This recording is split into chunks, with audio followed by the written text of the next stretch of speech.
Hello class 5th. Welcome back in my channel Vidya Niketan and I am Sunita Srivastav. Children, today I am going to start chapter 6 of your science book and the chapter is Sun, Moon and the Earth. So first of all, let's see what we will study in this chapter. We will study about our Sun, Moon, Earth, inside the Earth, natural disaster, disaster management. यानी इस chapter में हम सन, moon और अर्थ से related सारी बातें पढ़ेंगे। वैसे तो हमने अपनी पिछली कक्षा में भी सन, मून और अर्थ के बारे में बहुत कुछ जाना है और आज हम इस चैप्टर के माध्यम से थोड़ा और जानेंगे। तो चलिए हम शुरू करेंगे अपना चैप्टर। वी लीव स्टार्टिंग में ही देखिए इसमें कुछ फिल इन द ब्लैंक्स है और इन्हें मैंने भर रखा है, तो आप भी अपनी बुक में इन्हें फिल कर लीजिए। We live on planet earth, it is part of the solar system. The sun and the 8 planets form the solar system. The shape of our planet is sphere. It shows two types of movement, rotation and revolution. Rotation causes day and night. Revolution causes season. The earth rotates on its axis. The equator divides the earth into northern hemisphere and southern hemisphere.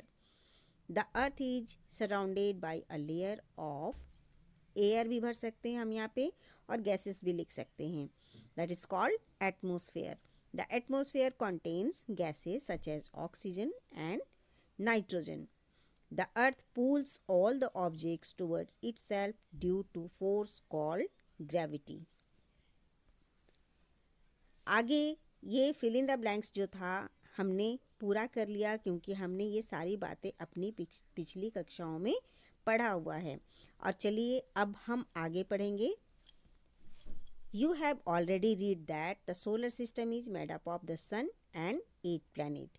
आपने अपनी पिछली कक्षा में पढ़ लिया है कि solar system क्या है। सोलर सिस्टम सन और उसके साथ उसके 8 प्लैनेट के कारण बना है, यानी हमारा जो सोलर सिस्टम है उसमें सन और उनके साथ 8 प्लैनेट भी हैं और उन सभी प्लैनेट्स के नाम आपको मैंने याद करवाए थे क्लास 4th में, है ना। चलिए, these planets revolve around the sun in fixed path called orbit.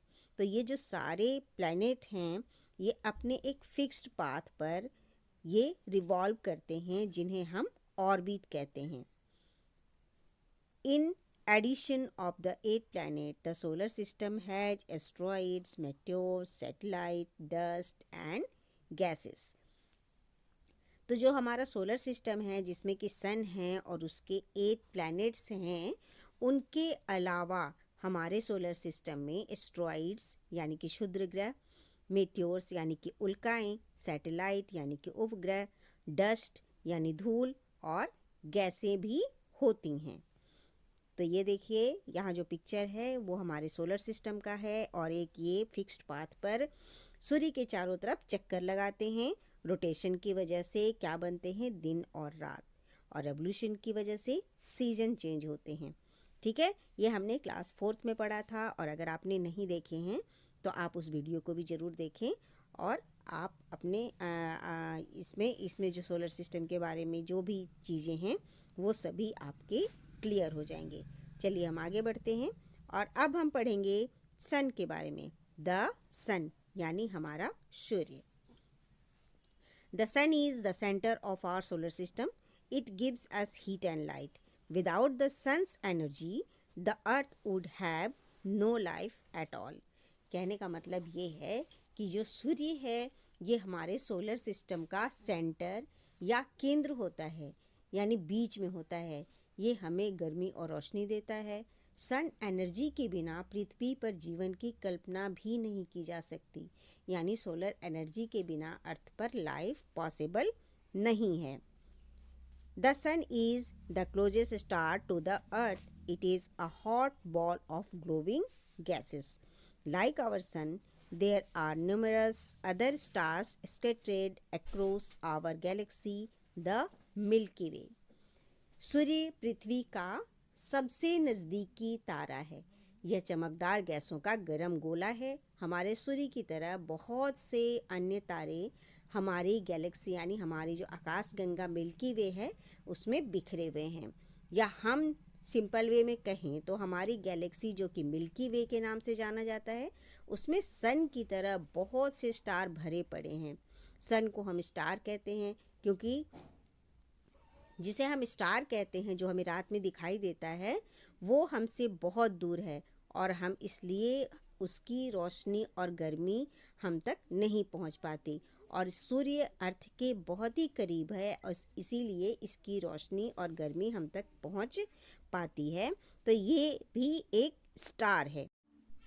तो देखिए यहाँ पे the average diameter of the sun, यानी जो सूर्य का एवरेज औसत व्यास, व्यास समझते हैं आप, जैसे मान लीजिए किसी भी चीज़ का, जैसे मान लीजिए सर्कल है तो यहाँ से यहाँ तक का जो यहाँ से यहाँ तक की जो दूरी है, इस डिस्टेंस को हम कहते हैं व्यास। ठीक है, तो जो सन का जो व्यास है वो कितना है?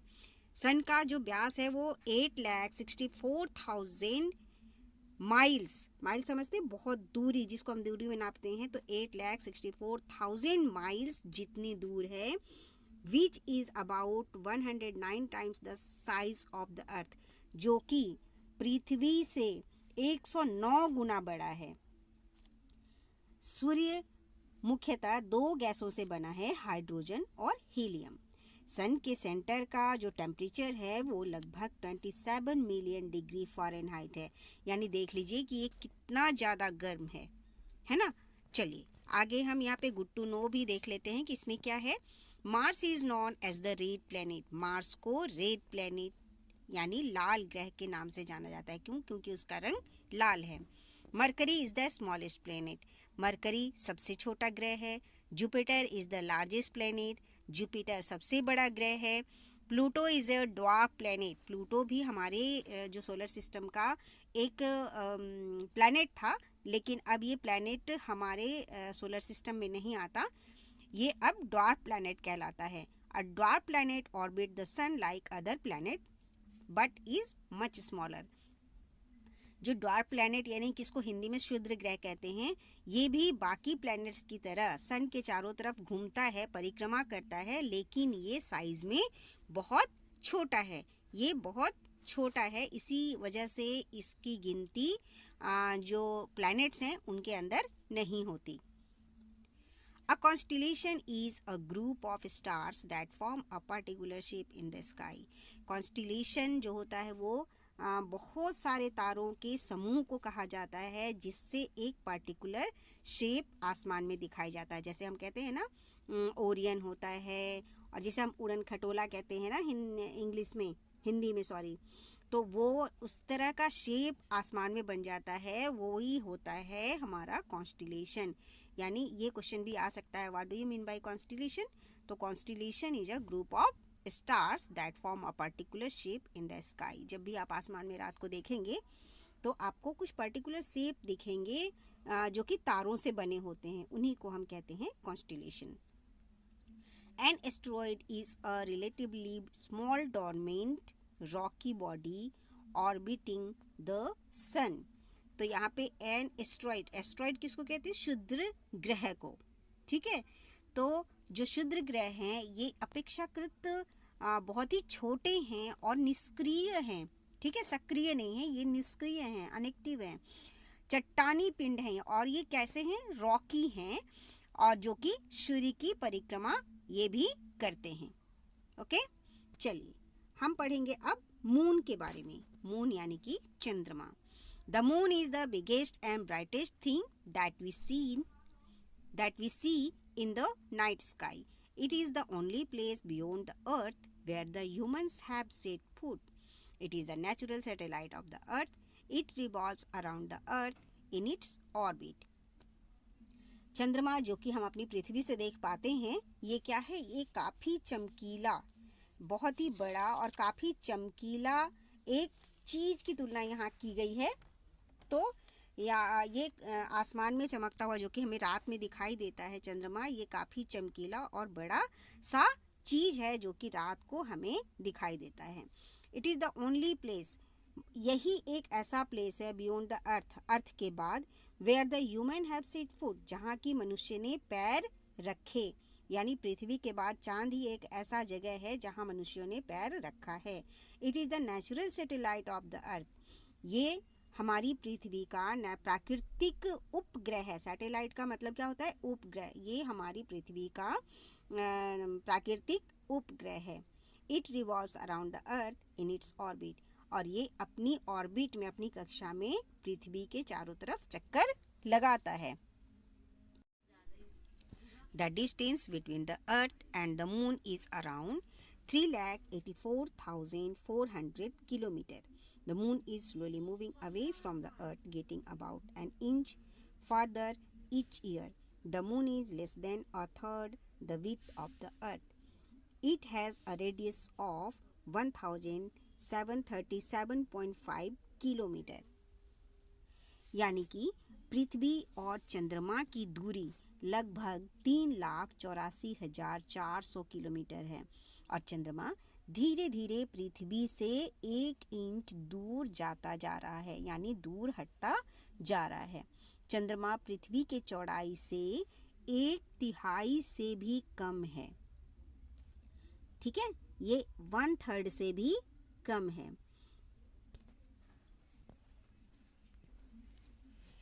और इसका दायरा, it has a radius of 1,737.5 kilometre, और इसका दायरा लगभग 1,737.5 किलोमीटर है, यानी इतनी इसकी चौड़ाई है।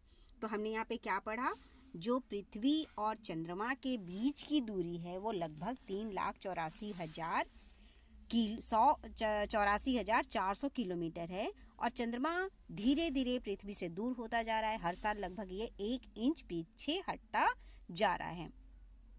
चंद्रमा पृथ्वी की चौड़ाई का 1/3 है, और ये इसका जो दायरा है वो है 1,737.5 kilometre. The moon does not have any light of its own. It reflects the sunlight that falls on it. As the moon orbits the earth, different parts of it are in sunlight or darkness at different times. Thus the shape appears to change, and we say the moon goes through phases. अब यह देखिए क्या है कि जो चंद्रमा है इसके पास अपनी कोई लाइट नहीं है, इसके पास अपना कोई प्रकाश नहीं है, और यह उस पर पड़ने वाले जो सूर्य की रोशनी है, सूर्य जो सनलाइट इस पर पड़ती हैं, वो लाइट को क्या करता है? रिफ्लेक्ट कर देता है। जैसे ही चंद्रमा पृथ्वी की परिक्रमा करता है तो उसके जो अलग अलग भाग हैं वो अलग अलग समय पर सनलाइट या डार्कनेस के सामने आते जाते हैं, और इसी प्रकार इनका आकार बदलता हुआ सा प्रतीत होता है। और हम क्या कहते हैं? हम कहते हैं कि मून के अलग अलग फेजेस हैं। ठीक है, इसीलिए कभी आपने देखे होंगे चांद बहुत क्रिसेंट शेप में नज़र आता है, कभी आधा चांद हमें नज़र आता है ना, और कभी पूरा पूरा चांद भी हमें नज़र आता है। तो ये इसीलिए होता है क्योंकि जो सनलाइट है और जो डार्कनेस है, चांद उनके सामने घूमता रहता है, और जिस जिस जगह पे सनलाइट पड़ती हैं या जो जो पार्ट इनका डार्कनेस होता है, उन्हीं की वजह से इनका शेप बदलता है, और उसे ही हम कहते हैं कि ये मून के अलग अलग फेजेस हैं, जो कि आप यहाँ पे देख रहे हैं। The atmosphere on the moon is very thin and weak and is called an exosphere. It does not provide any protection from the radiation of the sun or from meteoroids. Also, there is no water on the moon. The gravity on the surface of the moon is 1/6 of the Earth's, which is why in footage of moonwalks you see astronauts appear to jump on the surface. तो जो चंद्रमा पर जो वायुमंडल है, अगर हम उसकी बात करते हैं तो वो बहुत ही पतला और बहुत ही कमज़ोर है, और इसे हम एक्सोस्फेयर कहते हैं। ये सन के रेडिएशन और मेट्रॉइड्स यानी उल्का पिंडों से कोई भी सुरक्षा प्रदान नहीं करता। जैसे कि हमारे जो अर्थ का जो लेयर है, जो एटमॉस्फेयर है, वो हमें इनसे सुरक्षा प्रदान करता है, बट चांद पर जो वायुमंडल है जिसे हम एक्सोस्फेयर कहते हैं, ये सन के रेडिएशन या मेट्रॉइड्स उल्का पिंडों से कोई भी सुरक्षा प्रदान नहीं करता। मून पर पानी भी नहीं है, और चंद्रमा पर जो ग्रेविटी है, गुरुत्वाकर्षण है, वो भी हमारी पृथ्वी का छठा भाग। यानी पृथ्वी पर जितना गुरुत्वाकर्षण है मून पर उससे 6 गुना कम है। और यही कारण है कि मून वॉक के जो फुटेज आप देखते हैं उनमें अंतरिक्ष यात्रियों को आप सतह पर उछलते हुए देखते हैं। Long time back, Moon had active volcanoes. However, they are all dormant today. A steady rain of asteroids and meteoroids on the surface of the Moon has left numerous craters, a large hole in the ground behind. Tycho crater is more than 85 km wide. The Moon's surface is covered with powdered dust and rocky debris. बहुत समय पहले क्या था कि moon पर active volcanoes यानी कि सक्रिय ज्वालामुखी थे, जबकि अब ये क्या हो गए हैं, निष्क्रिय हो गए हैं। चंद्रमा की सतह पर मून सरफेस पर जो एस्ट्रॉइड्स और मेट्रॉइड्स यानी कि क्षुद्र ग्रह और उल्का पिंडों की लगातार बारिश होती रहती है, जिनकी वजह से वहाँ पर क्रेटर यानी जमीन में एक बड़ा छेद जो होता है वो बन जाता है। टाइको क्रेटर 85 किलोमीटर से भी अधिक चौड़ा है और चंद्रमा की जो सतह है वहाँ पर क्या है, धूल और चट्टानी मलबे हैं, जिनसे चंद्रमा की जो परत है, जो सरफेस है, वो ढकी हुई हैं। देखिए ये है यहाँ पर पिक्चर में, देखिए क्रेटर ऑन द मून, यही है चांद पर क्रेटर। क्या है क्रेटर? या वहाँ पे जो चांद है, चंद्रमा पर एस्ट्रॉइड्स और मेटेरॉइड्स की लगातार क्या होते रहते हैं, बारिश होते रहते हैं, मेटेरॉइड्स और एस्टेरॉइड्स की, जिनकी वजह से वहाँ बहुत बड़े बड़े छेद बन जाते हैं और इन्हें ही हम कहते हैं क्रेटर। तो ये है क्रेटर जो आप चांद पर देख पा रहे हैं। चलिए आगे बढ़ते हैं और गुड टू नो में क्या है ये भी हम जानते हैं। A meteoroid is a small particle from a comet और asteroid that orbits the sun. यानी उल्का पिंड एक धूमकेतु या क्षुद्र ग्रह से एक छोटा सा कण है जो कि सूर्य की परिक्रमा करता है।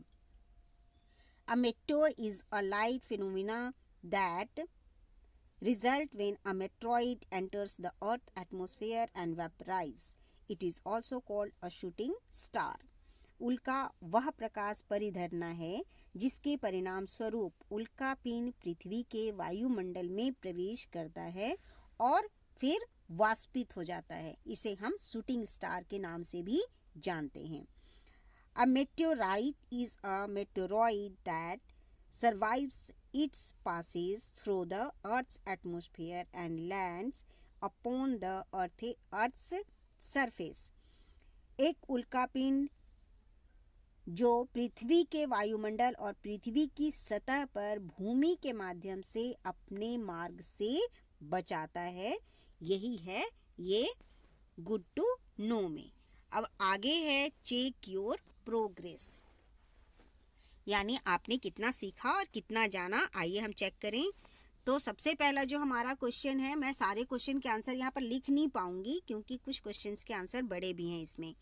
Name a dark planet of the solar system, तो इसमें हम क्या लिख देंगे, इसमें तो हम लिख सकते हैं Pluto, PLUTO। Okay, next question है हमारा, what is the sun composed of. तो इसका आंसर हमें पूरे सेंटेंस में देना है, तो मैं बोलती जाऊंगी और आप लिखते जाएंगे। The sun is mainly composed of 2 gases, hydrogen and helium. Next हमारा क्वेश्चन नंबर 3 है, name 1 crater on the moon. तो अभी अभी हमने पढ़ा था कौन सा क्रेटर है ये है Tycho crater. Next number 4, what is the distance between the earth and the moon, और इसका आंसर हम लिखेंगे the distance between the earth and the moon is 3,84,400 kilometre.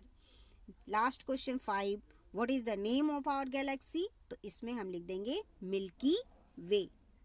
Okay, तो चलिए यहाँ पे सारे क्वेश्चन के आंसर हमने कर लिए और हम अब आगे बढ़ेंगे। मैन ऑन द मून, यानी जब मनुष्य ने चांद पर जब पैर रखा या आदमी चांद पर।